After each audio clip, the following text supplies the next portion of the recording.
Bonjour mesdames et messieurs, bienvenue à votre émission hebdomadaire de Pick Hunter Show. 12e semaine d'activité. Eric, la semaine passée, bon, on en a parlé de long en large, là. Les Broncos de Denver, qu'est-ce qui s'est passé avec ça? C'est sûr que les blessures, c'est ça qui était le gros facteur là, qui perd ce match-là. Parce que je veux dire, tu perds Julius Thomas, tu perds Emmanuel Sanders qui s'est fait complètement dévisser contre McLeod. Là. Sur Wikipédia, il disait qu'il était mort. Je sais pas si t'as vu. J'ai fait un article là-dessus justement. C'était débile celle-là. Après ça, il prend une photo de lui avec plein de chicks dans un party. Il dit pensait vraiment que je suis mort. Mais elle était vraiment bonne. Mais c'est vrai que c'est fait complètement gelé là-dessus. Dévissé. T'as Monteball qui a aggravé sa blessure à l'aine. Personnellement, de toute façon, Monteball devrait le bencher pour le reste de l'année. Ouais, c'est Jenderson. C'est Jenderson, t'as Ronnie Allman qui a tombé, par exemple, ça tombe comme des mouches. Là, ouais. Moins de weapon un peu là, pour Peyton Manning. C'est pour ça aussi qu'ils ont perdu 14 points, parce qu'il n'y avait plus ses armes, il n'y avait plus ses favoris. T'as perdu Eric Decker, qui est rendu avec les Jets l'année passée, qui est parti l'année passée au début de saison. Ouais.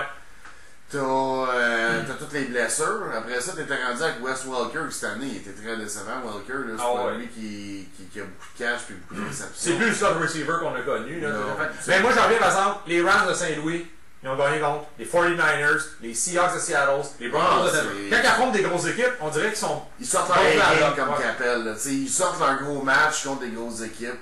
C'est correct ça, parce que je veux dire, les autres, ils savent très bien qu'ils n'iront pas dans les séries ou au Super Bowl. Fait que c'est comme leur Super Bowl à chaque fois qu'ils affrontent des grosses équipes, ils veulent les dominer puis essayer de sortir leur épingle de jeu, comme qu'ils diraient. Et en plus, Chanel, on s'entend-tu que. Ça faisait peut-être à peu près 3 ans qu'il n'avait pas lancé une balle, il avait-tu eu le temps d'étudier le jeu des Broncos. Là. Lui c'était comme un gamin, là. Lui, quand il a dit aïe, c'est moi qui vais lancer. Fait, non, mais honnêtement, ça nous a fait mal. Puis ça m'apporte justement à dire, j'ai peut-être 2 conseils, là, que cette semaine, j'ai lu pas mal là-dessus. Là. Honnêtement, il y a le premier conseil que je dis, là, c'est que les parieurs, là, on parie trop souvent sur les games télévisés. Ben, oui. On pense qu'en regardant notre équipe, on va être capable de la faire gagner. C'est le fun de suivre, tu sais, tu dis, puis là, t'imagines des scénarios. Mettons qu'ils perdent de 7 points, t'as un super de 100 il faut que tu fasses un toucher là, tu sais. C'est sûr que ça, c'est la partie de fun de parier ces games télévisés. Par contre, Vegas se garde avec ça. Parce que ça passe sur les réseaux nationaux, ils savent que c'est là qu'ils augmentent les cotes. Fait que moi, ce que je me suis fait dire, puis ce que j'ai lu beaucoup là-dessus, c'est de ne pas prendre ces parties-là. Tu sais, honnêtement, là, c'est pas mettre tout son cash. Exactement. Tu sais, les plus gros paris, faites-les ces games pas télévisés. C'est là où les spreads, c'est moins les attrape-niveaux qu'on pourrait dire. Là. Ça, on pourrait dire ça pour la NCAA, la NBA, la NHL, tout le monde parie tout le temps sur le Canadien de Montréal. C'est le fun, il y a de l'engouement, mais c'est pas comme ça que ça fonctionne. Honnêtement. C'est mieux de prendre des games que tu vois pas, que tu n'entends pas beaucoup parler, qu'eux autres, souvent les spreads, ils ont manqué parce que justement. Tu sais, ils disent qu'il y a moins d'importance. Ouais. Tout à fait. Puis le deuxième affaire que je vous dis, là, puis honnêtement, regarde, il n'y a pas de honte à prendre ça, moi, c'est de s'engager un capper. Pour vrai, là, sur Twitter, vous en avez plusieurs. Moi-même, j'en ai un. Eric en suit un aussi. Nous autres, l'année prochaine, on s'en vient justement avec une application comme ça. Donc, pendant 24 heures, là, on va avoir des gars qui vont juste travailler sur ça. C'est ça. Les parieurs sérieux qui veulent gagner de l'argent, on ne parle pas de gagner 20$ pour mettre 2$. Sinon, on va t'acheter de poule aux œufs d'or. Ben, exactement. Là, ou un gratin, quelque chose. Là. Si on parle vraiment de paris sportifs, sérieux, c'est bon de mettre un peu d'argent. Si tu mets, mettons, 200$ dans ton année et tu en gagnes 2000$ dans l'année, ben, ça a été rentable ton affaire.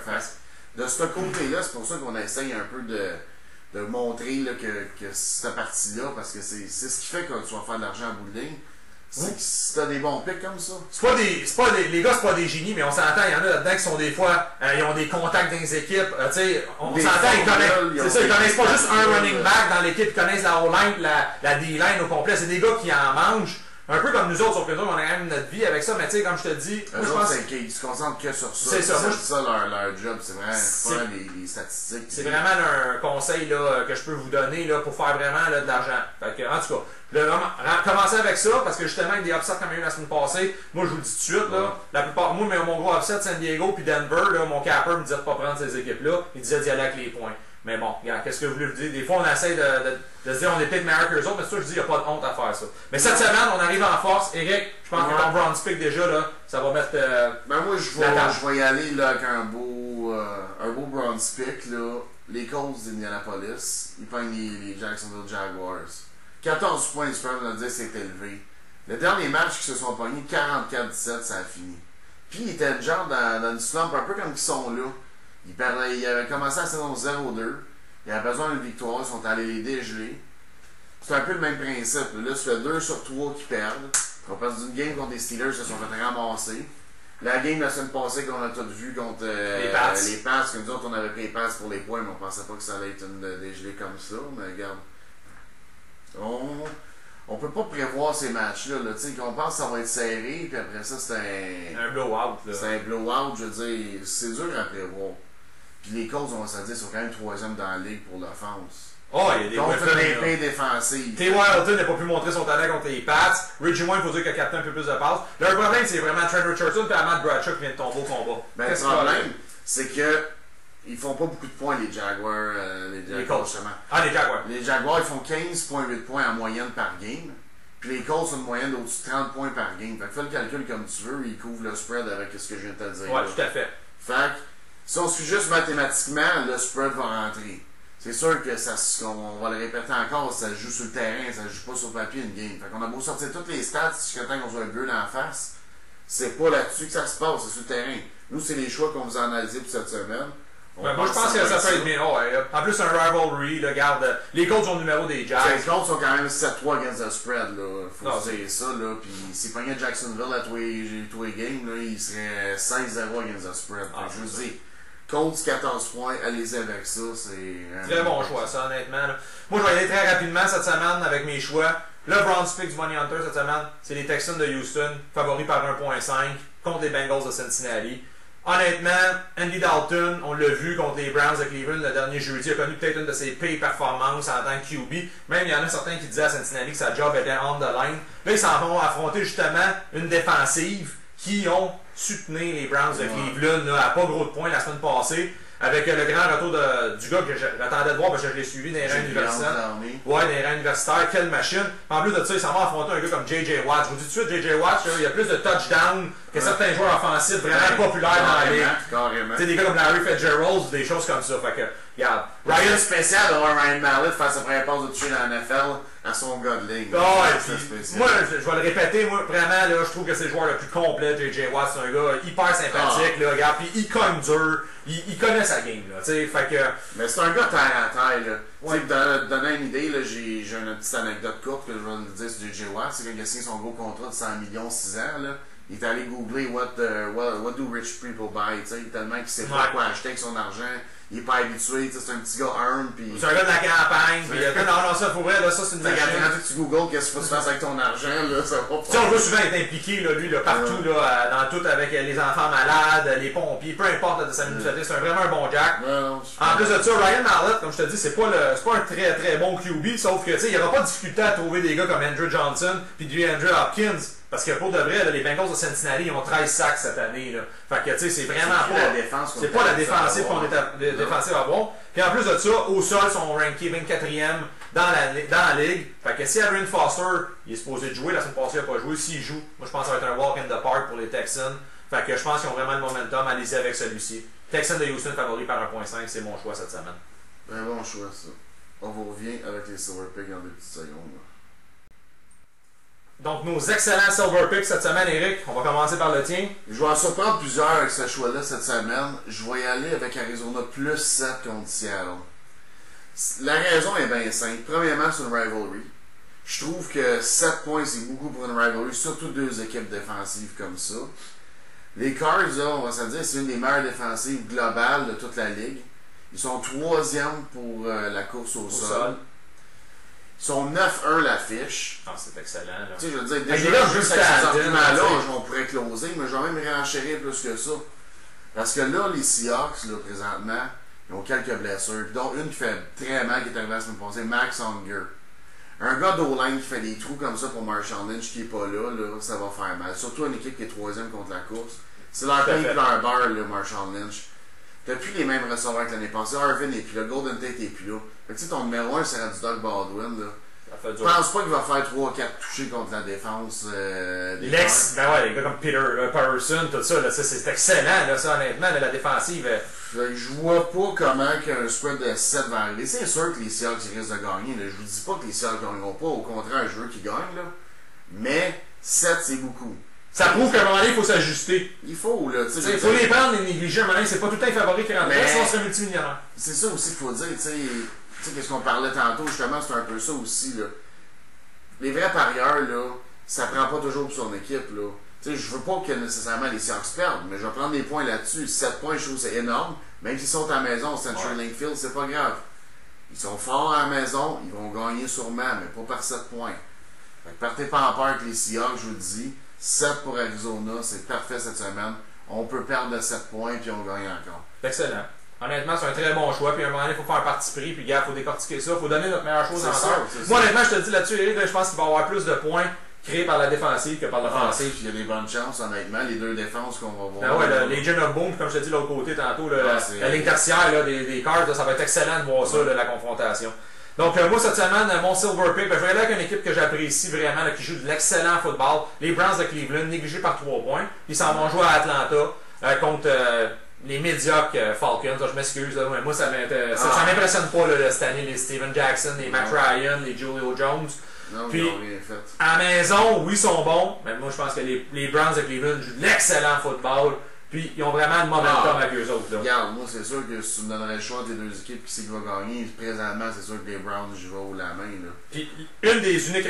Ben, en tout cas, l'unique raison pourquoi je vais prendre les Browns, là, je vous dis cette semaine, là, c'est le retour de Josh Gordon. Ben oui. Josh Gordon, tant qu'à moi. Il va en manger des ballons. Ah, il va en manger des ballons. C'est un des joueurs qui a été d'une gracieuseté de Dieu, là, je m'excuse, là, quasiment le plus gifté au monde. Il a vraiment le profil parfait pour jouer au football américain. Puis les Browns de Cleveland, là, ils l'ont manqué, là, c'est sûr. Certains qui ont été capables de gagner. Parce que là, je pense qu'il est tanné de vendre des chars. Là, il a le goût là, de jouer, là, parce que lui, on s'entendait sa suspension. Il s'est trouvé un autre petit job-in dans l'Ohio, il vendait des chars. Mais là, lui, sa job, c'est de jouer au football. Puis je vous dis tout de suite, ça va vraiment ouvrir le jeu des Browns de Cleveland. Non, moi, je suis d'accord avec toi là-dessus. Ça donne un weapon de plus. C'est sûr, parce qu'ils n'ont pas des gros noms, là, encore une fois, là, comme je te disais à Cleveland. Des Mal Austin, des Travis Benjamin, là, ça court pas les rues, là, ça. Là, on s'entend, là, tu parles pas ça dans ton fantasy. Mais ça, Josh Gordon, là, vraiment, il va tout changer la dynamique. Ça, c'est un bon fantasy player.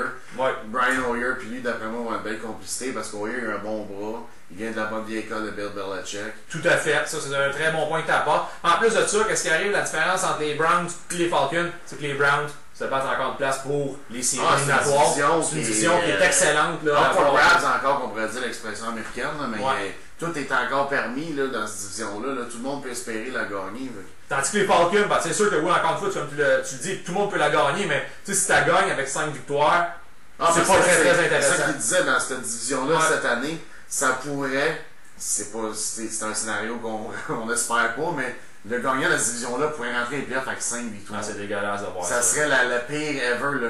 On se souvient des Seahawks qui sont rentrés à 7-9 avec le home field advantage, qui avaient upset les Saints cette année-là. Ouais, tout à fait. Ça arrive des fois des affaires-là, mais 5-9, pas 5-9, excusez-moi. S'ils rentrent dans les playoffs à 5-11, là.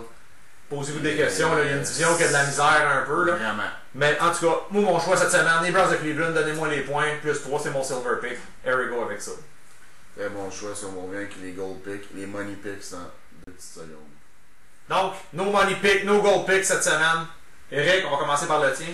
Moi, je vais y aller avec un autre rivalry game. Les Giants contre les Cowboys. Ça, celle-là, je la comprends pas, la cote. Autant que là, on avait une cote de 7 pour le Silver Pick entre deux équipes des méchantes bonnes défenses, que c'était 7 points de spread. Là, on tombe à 3 parce qu'à matin, c'était 3. Selon moi, ça va monter à 3.5. Là. Fait que je vais le donner à 3.5 parce que de toute façon, ça va être un blowout, ce game-là. Expliquez-moi ça. 3.5 points. Dallas contre les Giants. Je vais juste rappeler les statistiques d'Eli Manning la dernière game, là, aux gens d'handicapeurs qui ont fait ces cotes-là. 5 interceptions pour 1 touché. Non, c'est vraiment... Là, c'est du Eli comme on l'a déjà connu. On s'entend, c'était quand même la défense de San Francisco qui est très amochée. Là. Amand Brooks n'est pas là. Oui, Alden Smith est intervenu. Ouais. Mais tu as plein d'autres gars comme Patrick Willis.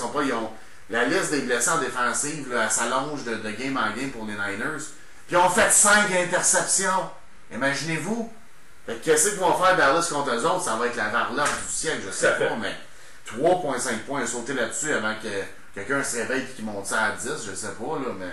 Peut-être qu'il se fie à la température. Moi, je pense que c'est pour ça que je peux aller plus petit. Vu qu'il joue à New York, il pourrait peut-être faire froid. Mais regarde, je vais te donner des stats qui approuvent exactement ce que je dis. Les 5 derniers matchs, là, sont 0-5 against the spread, les Giants. En voulez-vous un autre? Ils sont 0-4 against the spread contre la division. Ouais, non, c'est vraiment pas leur année. Là, ça, moins 3. Puis Dallas, ils sont sur une streak de 4-0 against the spread dans les 4 derniers matchs. Ah, DeMarco Murray est en forme. Tony Romo, il est jamais à 100%, mais il est capable de faire Comment la tu vas job. arrêter DeMarco Murray? C'est ça que je me demande. Le meilleur running back de la ligue en ce moment. Il y a une moyenne d'au-dessus de 100 verges par game. Je comprends Ah, pas. ils vont trouver le talon, je moins 3.5. Sautez là-dessus, je vous le dis tout de suite. Là. Alors, on est vendredi, là, sautez là-dessus parce que je vous dis dimanche, ça va être rendu. Ah ouais, non, c'est excellent ça. Fait que si j'ai pas rien de plus à dire, ça va être un blowout. J'ai pas besoin de plus de stats que ça. Dallas, moins 3.5, c'est un no-brainer, celle-là. Là. Moi, mon goal pick cette semaine, Eric, je vais y aller avec les Ravens de Baltimore, qui sont négligés par 3 points, puis ils s'en vont affronter. Tu allais me dire que c'est un Monday Night Football, mais ils s'en vont affronter les Saints de Nouvelle-Orléans à la maison. Moi, honnêtement, j'étais un peu déçu de la performance des Saints de la semaine passée, qui se sont fait envelopper, on dirait, là, quand même, parce qu'à la maison, eux autres, c'était un one-shot, one-deal, c'était un lock-pick, là. C'est sûr, ils gagnaient tout le temps à la maison. Mais moi, je pense qu'il y a vraiment là, une tendance qui est en train de changer là, pour les Saints de Nouvelle-Orléans. En plus de ça, les Ravens de Baltimore, ils reviennent d'un bye week. Puis Josh Harbaugh, je le dis tout le temps, après un bye week, c'est une machine de football. Okay? Il a tout le temps, il étudie tout ce qu'il peut étudier sur la prochaine équipe. Il est en beau joueur le vert quand il perd, mais là, c'est pas pire. Il avait quand même remporté contre les Titans du Tennessee, une partie quand même assez facile. Mais, je vous le dis, il est 5-1 against the spread. Fait que moi, c'est sûr que je prends un point là-dedans. C'est sûr que je prends des gars comme Justin Forsett qui joue vraiment un beau rôle. Il revient d'un bye week aussi. Ben, c'est ça, je te dis. Il a eu le temps de préparer là, amplement. Là, puis de, en plus, il joue tard dans la journée. Il joue le lundi. Fait que ça leur donne une journée de plus de pratique, une journée de plus de repos. Honnêtement, on en parle tout le temps, mais la NFC South, là, est vraiment médiocre. Ah, c'est la paix division. Moi, jusqu'à la fin de l'année, moi, je pense que je me donne comme mandat de voir les match-ups contre ces équipes-là. Puis si je pense que c'est bien, c'est sûr que je parie contre ces équipes-là parce que ça va absolument nulle part, là, c'est sûr et certain. On va gagner plus souvent qu'on va perdre quand on gage contre cette division-là, ça c'est sûr et certain. Là. Puis, en plus de ça, la dernière que je peux vous dire, là, la dernière statistique que moi je trouve vraiment intéressante, c'est que les Saints sont 0-3 contre les Ravens de Baltimore. Peu importe où ça s'est joué, à Baltimore ou à Nouvelle-Orléans au Superdome. Fait que, regarde, moi, je pense que c'est un easy pick, celle-là. C'est mon goal pick, c'est sûrement celle-là que je pense qu'il va y avoir pas mal de sous qui va se passer là, pour un Monday Night. Là. On a vu tellement d'upsets, des grosses heures d'écoute, mais je pense que ça va c'est pas un gros spread, c'est sûr que non. Je pense que c'est une meilleure équipe, les Ravens de Baltimore, que les Saints de Nouvelle-Orléans à l'heure qu'on se parle. Alors, j'espère que vous allez apprécier notre émission. Et puis, on vous demande encore une fois de liker, de partager, de commenter, c'est super. Et puis, le plus d'interactions qu'on a, le plus fun que c'est aussi. Là. Commentez, gênez-vous pas. Là, si vous n'êtes pas d'accord avec nos choix, dites-les. Si vous êtes d'accord avec, dites-les aussi. Restez tout le temps politiquement correct, par contre, là, parce que c'est sûr et certain que, nous, comme on dit, on fait ça pour le plaisir. Là, mais on fait ça aussi surtout pour vous aider, parce qu'on a beaucoup en message privé. Hein, on reçoit beaucoup des messages privés qui nous disent hey, merci les gars, vous nous avez fait gagner de l'argent. Vous êtes en feu, c'est le fun. Fait que, regarde, on prend tout positif, négatif. Parlez-nous autres, parlez-en bien, parlez-en mal, mais parlez-en. Donc, on se revoit la semaine prochaine. Week 13, les séries, ça s'en vient. Il y a des équipes qui vont être éliminées. Alors, on vous revient la semaine prochaine. Merci. Bon football. Bon foot.